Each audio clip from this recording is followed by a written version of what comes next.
Գյուրջան Կասկադ, հասանելի բնակարաններ 65 ամիս մարման ժամկետով։ Տիկին Անահիտ, դուք վերջին անգամ երբ է ձեր կապը եղել, հա, կհիշեք այդ օրը։ Վերջին անգամ ես որդուս հետ կապը ունեցել եմ մարտի 30-ին, վերջի խոսակցությունս է եղել։ Նա սպասում էր, որ ես պետք է գնա իր մոտ, ուղղակի այնպես ստացվեց, որ չկարողացա գնամ։ Ոնց որ ասած ինքն իմ ճամփին էր սպասում։ Երբ որ մարտի 30-ին հետո խոսեցի, ասես մամ ջան, բարձրանան երկեր,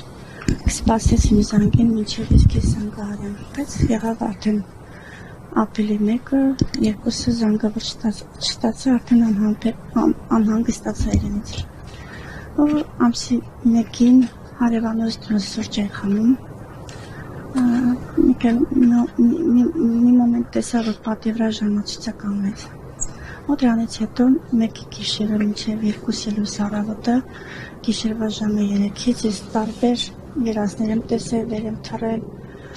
ցավ եմ զգացել սրտի, որդուս ձայնն եմ լսել, մի անգամից վեր եմ թռել, օգնության կանչում, ու հետո տենց մղնակների ձայն եմ լսել անընդհատ, մինչև լուսաբաց ժամը 6-ին։ 6-ից հետո կողքի սենյակից որդուս ձայնը լսեցի,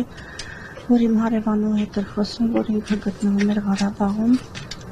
այն լսեցի, որ տղաս ասեց, խնդրում եմ մամա, ինչ ասես, այդ բառը լսեցի, ես անմիջապես վազեցի որդուս մոտ, ասի ինչ ա եղել, բա ասեց մեր հարևանին ա զանգել, ասեց, որ կռիվա երեխաները չկան, շտապ հասի Ղարաբաղ։ Ճիշտ ասած այդ օրը չկարողացա ոչ մի կերպ հասնել, հաջորդ օրը կամավորների հետ որոշեցի, որ գնալ, ճանապարհի կեսը հասել եմ, այնտեղից Մավիլ Գրիգորյանին երևի գիտեն որդուս մասին, ինձ հետ դարձրեցին, բայց մյուսները գնացին։ Ու դրանից հետո իմ մեջ կասկածներ եղավ, որ որդուս հետ մի բան չի։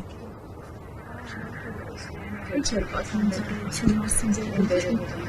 ժամկետային զինծառայող։ Այո, ինքը ժամկետային զինծառայող էր, ինքը անդադ լավն էր պատմում, ու միշտ ասում էր մամա ջան, ես պետք է մի 3 հատ թուրք խփեմ, նոր վերադառնամ, ինքը դիպուկահար էր։ Երբեք չի դժգոհել, երբեք։ Հետո ծառայակիցների հետ զրուցել եք, պատմել են, արդյոք հաջողեց իր ցանկությունը կատարել։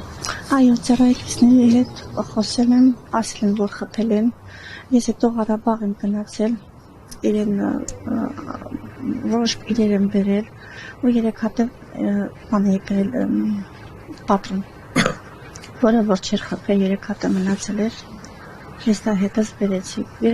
սա պատմում է, որ ինքը շատ մեծ սխրանք ա կատարել, չի վախեցել երբեք, առաջ գնացել, ու անգամ վիրավոր ժամանակ։ Այսօր ապրում ենք որտեղ Արցախն այլևս մերը չէ եւ որովհետեւ իշխանությունները ճանաչել են Ադրբեջանի կազմում։ Ձեր դիրքորոշումը։ Չգիտեմ, մեր երեխաները պայքարեցին, պահեցին, թեմա ոնց եղավ, էլի մենք Արցախը համարում ենք, որ մերն է։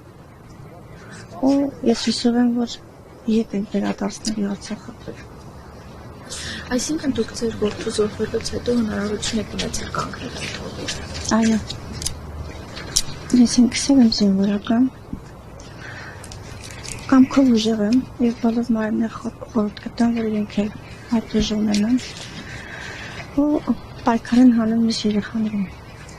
Ինչ եք զգում առաջին անգամ տեսնես թվականից հետո գնացիք Արցախ։ Չեմ կարող ասել, թե ինչ է զգում։ Ցավ, շատ է ցավ։ Ցավ է ապրում, շատ մեծ ցավ։